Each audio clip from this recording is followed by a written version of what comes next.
Então, o papel do Estado na garantia da proteção de crianças e adolescentes afastados do convívio familiar implica uma articulação de atores, isso é muito importante dizer, tanto da própria área estatal pública como da área privada. E, nesse sentido, essa articulação impõe a atuação, pelo menos, de duas estruturas muito importantes, inclusive na perspectiva da gestão democrática. São os conselhos de direitos, o Conselho de Direitos da Criança e do Adolescente e o Conselho de Direito, aliás, o Conselho da Assistência Social.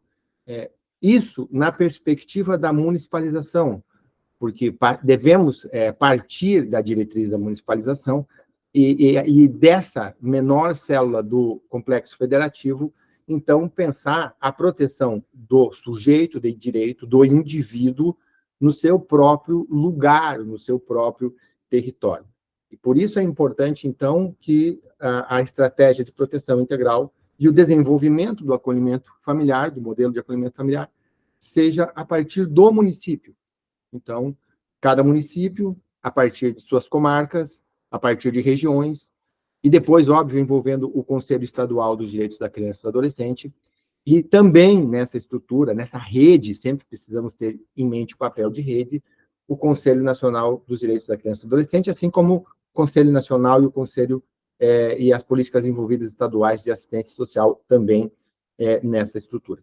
Então, o Estado deve atuar fomentando a ação de agentes privados. Então, nesse sentido, a possibilidade dos programas serem desenvolvidos por entidades não governamentais, obviamente, inscritas e atendendo às normativas das áreas correlatas. Isso implica que os conselhos municipais tenham um envolvimento direto, primeiro no debate para a implantação, depois o desenvolvimento dos programas de acolhimento familiar. E isso implica que, nesses ambientes de gestão democrática, a sociedade presente, representada, ou os representantes da sociedade civil organizada, possam fazer essa interlocução com a comunidade, porque precisamos de famílias dispostas a acolher, a proteger crianças e adolescentes em situação de afastamento de convívio familiar, que então famílias que sejam orientadas, que sejam capacitadas de forma permanente, que sejam avaliadas, que possam desenvolver habilidades para perfis que as equipes técnicas vão constatar, inclusive no curso de acolhimentos. Isso implica divulgar, implica fazer conhecer do que se trata. Há, me parece, muitas vezes, uma falsa noção do que um programa de acolhimento familiar deve fazer, muito, inclusive, desenvolvido com raízes históricas, talvez, da ideia de delinquência. E crianças e adolescentes em situação de violação de direitos, que necessitam de acolhimento, tenham algum perfil infracional.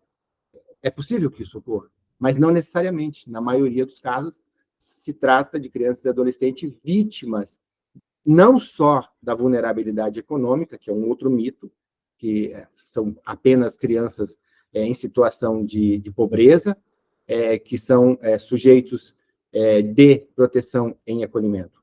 Não é disso que se trata. A maioria dos acolhimentos, se não totalidade, decorre de violações de outras perspectivas.